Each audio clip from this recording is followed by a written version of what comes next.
Séance de dialogue de gestion au titre du premier semestre de l'année 2022 avec les cadres du ministère de la décentralisation et de la gouvernance locale. La substance de cette séance est à suivre. Et puis vous suivrez également dans ce journal l'histoire de l'indépendance du Bénin qui a été matérialisée par des réformes politiques et administratives. 3 mois après sa réélection, Emmanuel Macron effectue ce lundi 25 juillet sa première visite officielle en Afrique centrale avec un voyage au Cameroun. Les Camerounais sont prêts à accueillir le président.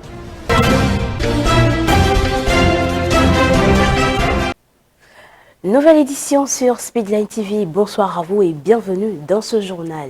C'est aujourd'hui que le président français Emmanuel Macron entame sa tournée africaine. Il démarre par le Cameroun et sera au Bénin le mercredi prochain. Et à 112 heures de l'étape de Cotonou, on sait un peu plus sur le programme du dirigeant français. Les détails dans cet élément de Kenneth Eganvi. Selon les prévisions, l'avion d'Emmanuel Macron est attendu à Cotonou aux environs de 10h30 ce mercredi. Une fois sur le sol béninois, le cortège prendra la direction du palais de la Marina où le dirigeant français sera reçu par son homologue béninois. Sur place, il y aura un tête-à-tête d'environ 1 heure entre Patrice Talon et Emmanuel Macron. Juste après, les deux chefs d'État donneront un point de presse et répondront aux questions de journalistes nationaux et étrangers. Avant de quitter le palais présidentiel, Emmanuel Macron et sa délégation visiteront les objets royaux rapatriés l'an dernier et en exposition à la Marina. La deuxième étape du séjour du président français se déroulera au lycée Montaigne de Cotonou. Ici, Emmanuel Macron discutera de projets sportifs avec Oswald Omeki, le ministre béninois des Sports, Jean-Marc Adjovi-Bokor, ancien footballeur international béninois, et la basketteuse franco-béninoise Isabelle Yacoubou. Emmanuel Macron terminera la journée du mercredi à Semé City par une discussion avec des étudiants. Il passera la nuit au Bénin Novotel au Richard de Cotonou. Jeudi matin, la délégation française quittera Cotonou aux environs de 10h pour la Guinée-Bissau. Dernière étape de cette tournée africaine d'Emmanuel Macron. Parlons toujours de la visite d'Emmanuel Macron au Bénin, c'est l'événement diplomatique phare de cette semaine. Le dirigeant français sera à Cotonou du 27 au 28 juillet 2022 dans le cadre de sa première tournée africaine depuis sa réélection. Mais depuis que le Bénin a accédé à son indépendance, très peu de présidents français ont visité le pays, quand bien même Cotonou entretient de bonnes relations avec Paris. Avant Emmanuel Macron, quels sont les présidents français qui ont déjà effectué un déplacement officiel sur le Bénin? La réponse dans cet élément de Kenneth Eganvi. En 62 ans de souveraineté internationale, seulement 3 présidents français en exercice ont foulé le sol béninois. François Mitterrand est le premier dirigeant de France à visiter le Bénin indépendant. C'était du 15 au 16 janvier 1983. François Mitterrand était venu s'adresser au président Mathieu Kérékou et à la Libye de Mouammar Kadhafi. Il met en garde la Libye contre toute nouvelle intervention dans le conflit tchadien. Cet avertissement est aussi adressé au Bénin qui a longtemps soutenu Tripoli dans cette affaire. 12 ans plus tard, son successeur Jacques Chirac sera le deuxième chef d'État français au Bénin du 2 au 4 septembre 1995. C'était dans le cadre du 6e sommet de la francophonie qui avait lieu cette année à Cotonou. Les fonds que nous destinons à l'action francophone ne seront pas amputés. Je m'y engage devant vous. Et ceci sans rien enlever, bien sûr sans rien enlever à l'aide bilatérale ou multilatérale que la France accorde à ses partenaires les moins favorisés.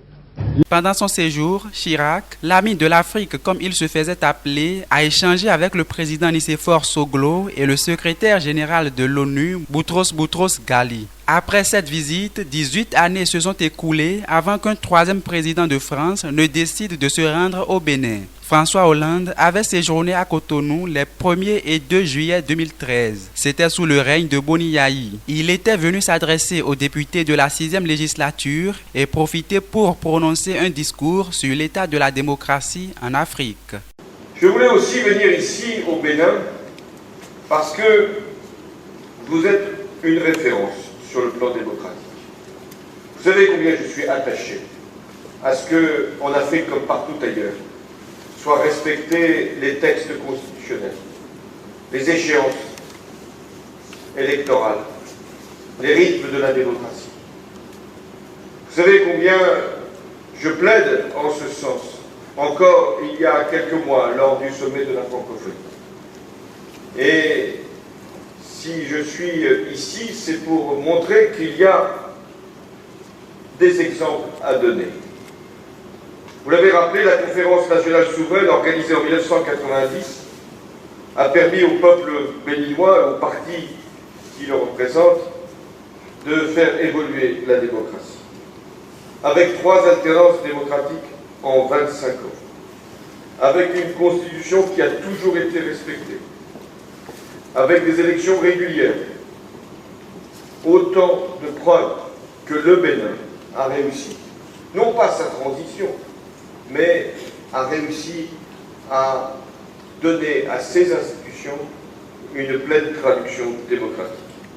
Et aujourd'hui, si je m'adresse à vous, je le fais parce que vous êtes les représentants de la nation béninoise dans toute sa diversité, dans tout son pluralisme, et que vous avez, au-delà de vos différences, une concorde nationale qui vous permet d'être plus fort dans le concert des nations.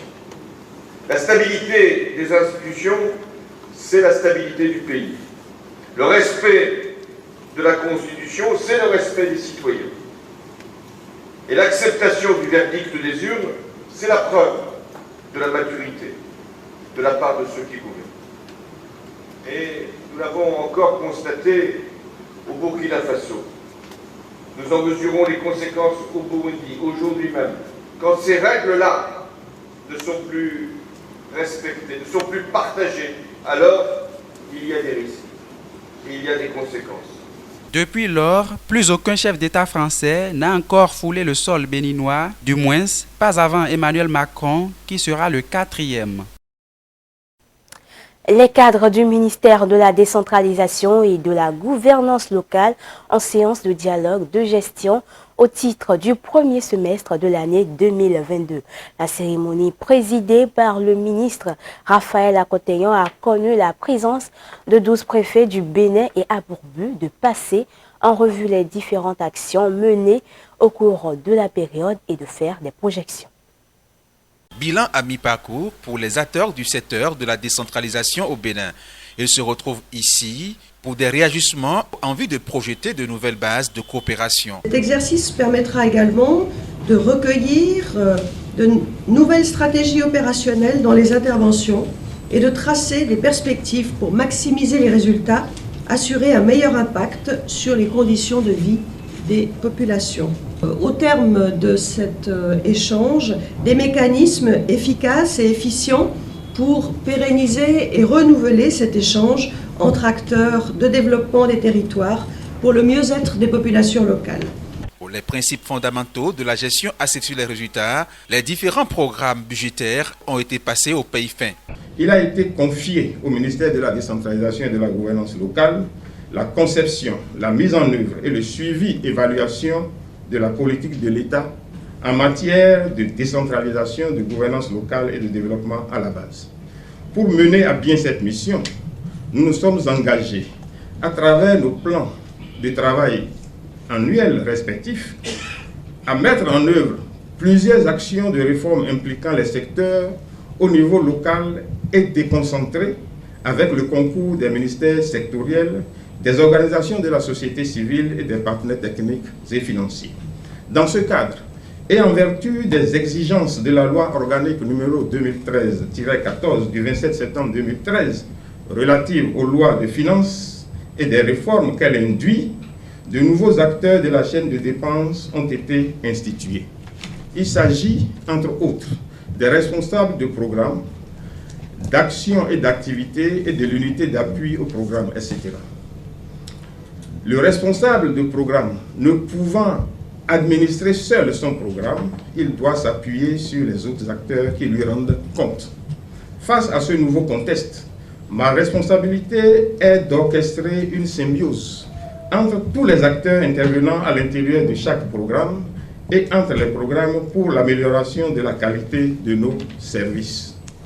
Cependant, j'ai la ferme conviction qu'avec un peu de détermination, nous ferons de cette rencontre une parfaite réussite et en sortirons avec des recommandations dont la mise en œuvre permettra d'améliorer les réalisations du secteur à fin décembre 2022. Les différents points d'exécution des activités programmes du ministère, les éventuels écarts et contraintes ont été aussi évoqués pour un meilleur rendement. Le Bénin a, comme plusieurs autres pays africains, accédé à sa souveraineté nationale. L'indépendance du Bénin, matérialisée par des réformes politiques et administratives importantes, a été un déterminant dans la vie politico-administrative et économique du pays. Suivez dans cet élément l'histoire de l'indépendance du Bénin.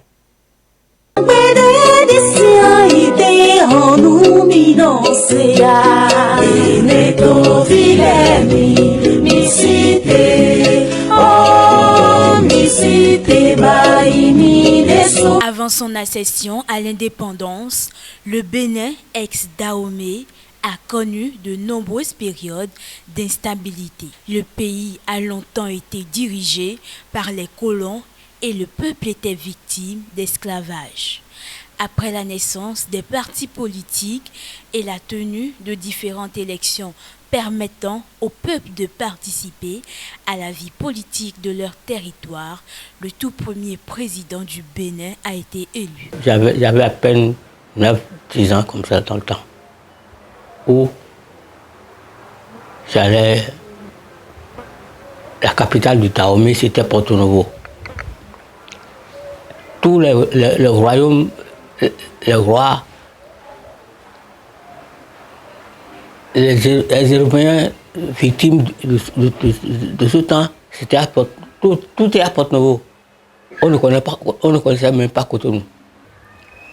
Maintenant, les choses ont évolué d'une façon autre. Ils étaient trois à vouloir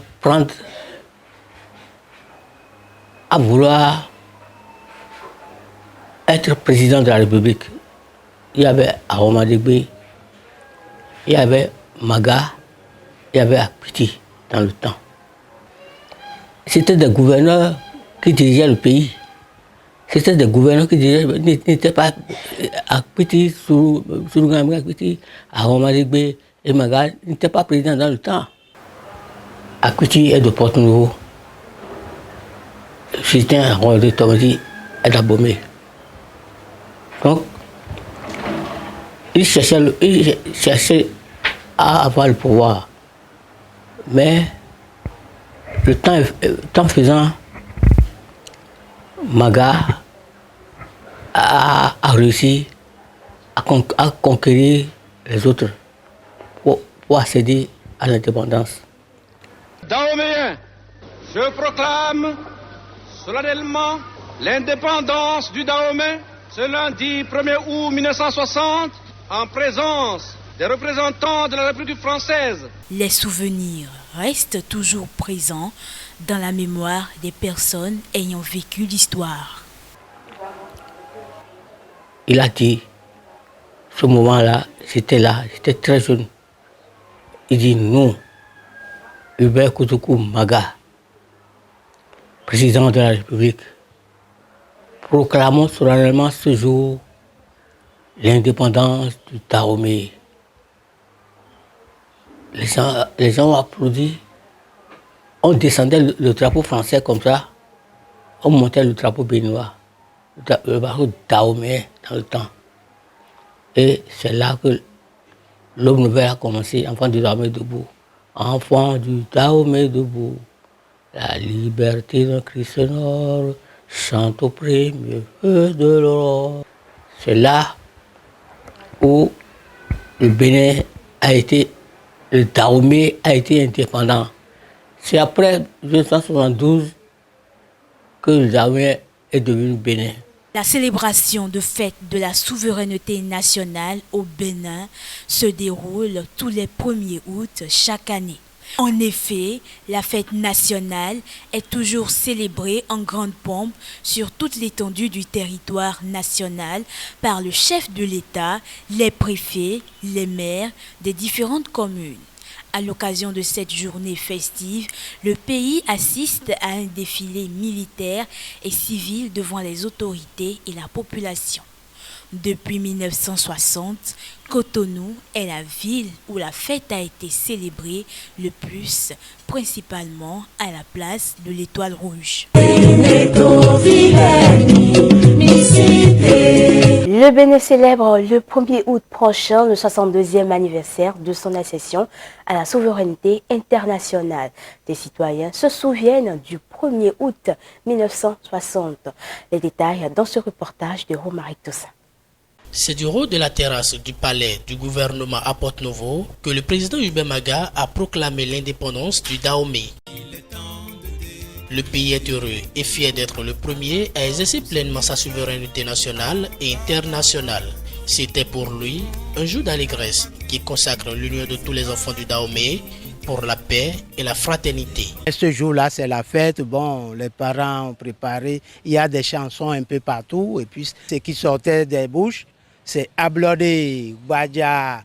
Nous l'avons reçu, mi Ablodé, mi Vo, mi Djemidesi.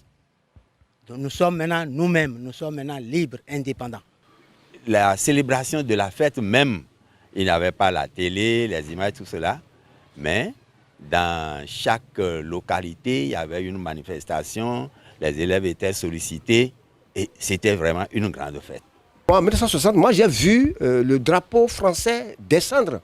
Je crois que c'était un monsieur, un gros monsieur qui avait descendu le drapeau français avec l'hymne français. J'avais 8 ans.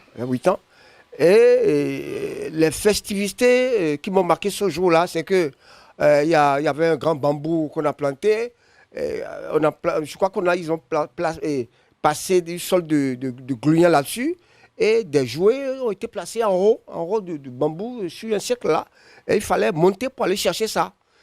C'était le chef d'arrondissement à l'époque, un monsieur gros ventre là, qui était venu. Bon, on avait fait la fête. Les gens ont fait la fête. C'était bon, ça m'a marqué.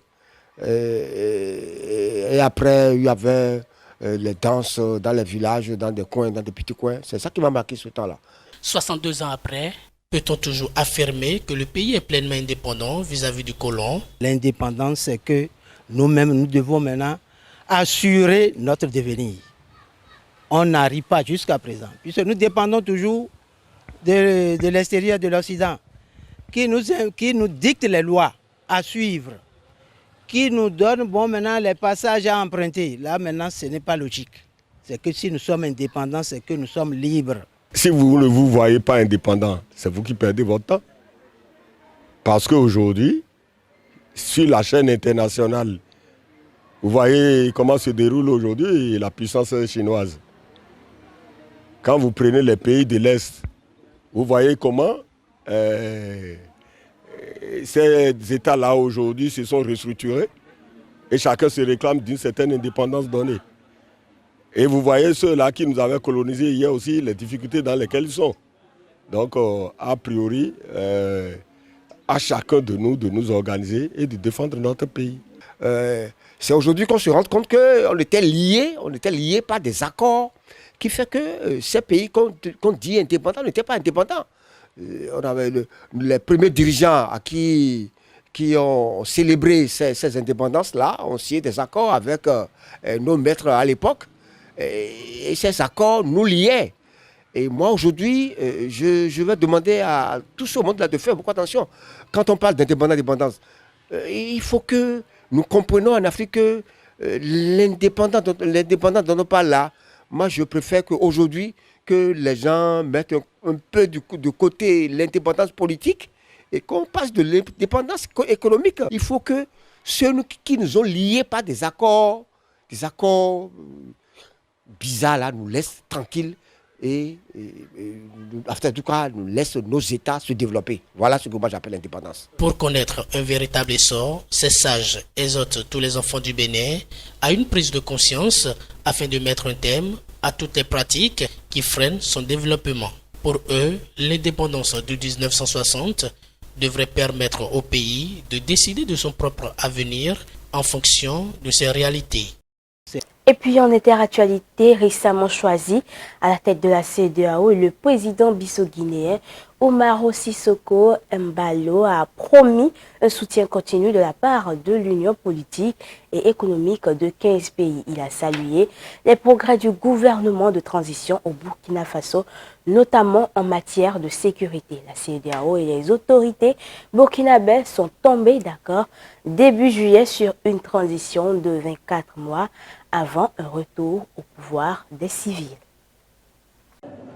Le président en exercice de la Communauté des États d'Afrique de l'Ouest a salué les progrès du gouvernement de transition au Burkina Faso, notamment en matière de sécurité. Il a également promis un soutien continu de la part de l'Union politique et économique des 15 pays. Que nous pensons les axes plus importants que ce gouvernement de transition doit focaliser, c'est le défi sécuritaire, les questions humanitaires et retour à l'ordre constitutionnel et mobilisation des ressources et mise en place d'un mécanisme de suivi et d'évaluation comprenant les médiateurs de la CEDEAO, l'Union africaine, les représentants de l'ONU à Ouaga. On salue aussi le gouvernement avec les progrès qu'on a vus sur le terrain. Et je pense que nous tous, on doit se mobiliser à côté du peuple frère de Burkina Faso. La CEDEAO et les autorités burkinabées sont tombées d'accord début juillet sur une transition de 24 mois avant un retour au pouvoir des civils. Le président français Emmanuel Macron entame son premier voyage en Afrique depuis sa réélection avec une visite au Cameroun. Les acteurs de la société civile camerounaise attendent beaucoup de cette visite. Reportage. Les Camerounais se préparent à accueillir le président français Emmanuel Macron. Il s'agit de son premier voyage en Afrique depuis sa réélection en avril dernier. Cette visite intervient au moment où la France entreprend de rénover ses partenariats militaires sur le continent pour maintenir sa concurrence stratégique. C'est une très bonne nouvelle pour l'Afrique centrale et le Cameroun. Quand on voit le contexte sociopolitique actuel avec le sentiment d'hostilité de la France au Mali, la guerre en Ukraine, c'est une très bonne chose. La France vient au Cameroun pour pouvoir réchauffer ses relations et renforcer ses soutiens. Quand on sait le rôle stratégique que joue le Cameroun en Afrique centrale, c'est une très bonne visite maintenant. Les acteurs de la société civile camerounaise attendent beaucoup de cette visite, notamment le réseau des défenseurs des droits de l'homme en Afrique centrale, REDAC. Il espère que les droits de l'homme seront un sujet central de discussion entre le président Macron et son homologue camerounais Paul Biya. La France, c'est un pays des droits de l'homme. Chacun a ses défauts, mais c'est un pays de droits de l'homme. Il serait pas bon que le président Macron arrive ici et que les questions des droits de l'homme qui sont bien respectées en France, qu'il ne les mette pas sur la table avec son homologue. Ça, c'est notre souhait. La sécurité sera également à l'ordre du jour alors que la France s'apprête à achever son retrait du Mali cette année et que tous les pays de la région cherchent à écarter les craintes d'insurrection islamiste. Le Cameroun est actuellement déchiré par des violences ethniques et une insurrection de séparatistes anglophones. Donc, nous pensons qu'à part les prisonniers politiques du MRC, il est également question de se pencher sur la libération des prisonniers présumés politiques de la crise anglophone. Pourquoi pas le président français ne rencontrerait pas également les leaders des revendications sécessionnistes anglophones, tout comme les leaders politiques de l'opposition du Cameroun. Le président Emmanuel Macron a annoncé la semaine dernière qu'un réexamen de la présence française serait achevé d'ici l'automne. Les discussions porteront également sur les questions d'approvisionnement alimentaire liées au conflit en Ukraine. Au Mali, une nouvelle attaque a déjoué contre un camp militaire. L'armée malienne a affirmé dimanche avoir déjoué une nouvelle attaque contre un camp militaire du centre du pays, 2 jours après une attaque suicide qui a visé la ville garnison de Kati aux portes de la capitale Bamako. L'armée malienne a confirmé avoir repoussé une attaque terroriste qu'elle impute à des djihadistes kamikazes sur sa base de Kati. Située à seulement 15 km de Bamako, elle abrite le cœur de l'appareil militaire malien et la résidence du président de la transition. La population locale a salué le travail des militaires et s'est félicitée d'avoir participé à la traque des auteurs présumés. Nous les avons attrapés, avec leurs armes.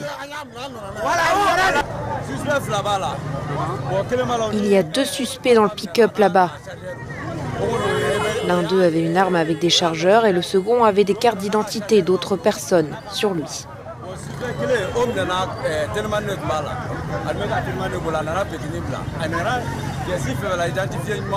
Selon l'armée, ces actions ont été perpétrées aux alentours de 5 h du matin à l'aide de 2 véhicules piégés remplis d'explosifs. Elle fait aussi état d'un mort dans ses rangs et indique avoir neutralisé 7 assaillants et en avoir arrêté 8. Nous avons entendu beaucoup de tirs, tout le monde avait peur.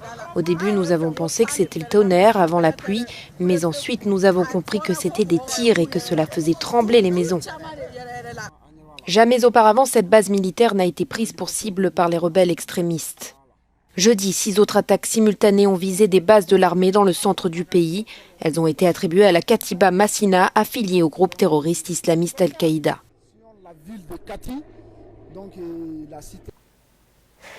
4 prisonniers accusés d'actes de terreur brutaux et inhumains ont été mis à mort lundi par la junte birmane. L'armée au pouvoir renoue avec la peine de mort qui n'avait plus été pratiquée depuis des décennies dans le pays. Reportage. Chio Min-yu à gauche et Fiosiato à droite font partie des 4 prisonniers exécutés par la junte birmane. L'annonce a été faite ce lundi par les médias d'État. Il s'agit de la première application de la peine de mort en Birmanie depuis 1988. Chio Min-yu, 53 ans, également connu sous le nom de Jimmy, était un écrivain et opposant de longue date à l'armée, célèbre pour son rôle dans le soulèvement étudiant de 1988 contre la junte de l'époque. Fiosiato, 41 ans, était un ancien député de la Ligue nationale pour la démocratie, le parti d'Aung San Suu Kyi, prix Nobel de la paix en 1991, actuellement emprisonné. Il avait aussi été l'un des pionniers du hip-hop en Birmanie, critiquant l'armée dès les années 2000. Depuis le coup d'État militaire du 1er février 2021, des dizaines d'opposants à la junte ont été condamnés à mort, mais aucune exécution n'avait eu lieu jusqu'à présent. Elles ont provoqué de vives réactions de la part de la communauté internationale. Et en Ukraine, des missiles russes ont visé samedi le port d'Odessa sur la mer Noire, a annoncé l'Ukraine, accusant Moscou de compromettre l'application de l'accord signé la veille pour la reprise des exportations de céréales ukrainiennes bloquées par la guerre. Selon Kiev, ces tirs ont touché une usine de traitement de céréales dans le port. La Russie affirme avoir détruit des infrastructures militaires dans le port d'Odessa sans fournir de preuves sur les cibles touchées. Kiev accuse Moscou d'avoir craché au visage de l'ONU et de la Turquie, sachant que c'est sous l'égide d'Ankara qu'un accord sur la reprise des exportations des céréales ukrainiennes a été signé ce vendredi. Les dirigeants turcs font d'ailleurs part de leurs préoccupations. Le fait qu'un tel incident se soit produit juste après la conclusion d'un accord sur les céréales nous inquiète. Nous avons été perturbés. Mais nous continuerons à remplir nos responsabilités dans cet accord. Lors de nos réunions, nous avons déclaré être favorables à ce que les parties poursuivent leur coopération dans le calme et la patience.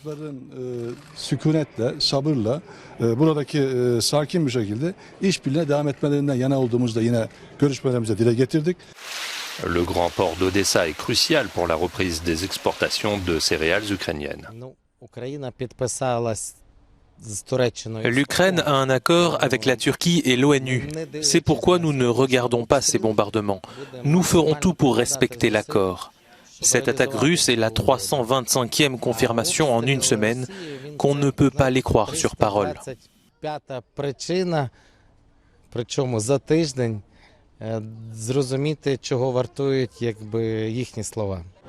Le président ukrainien Volodymyr Zelensky a accusé Moscou de systématiquement violer ses engagements. De son côté, le secrétaire général de l'ONU a déclaré qu'il condamnait sans équivoque ces tirs de missiles.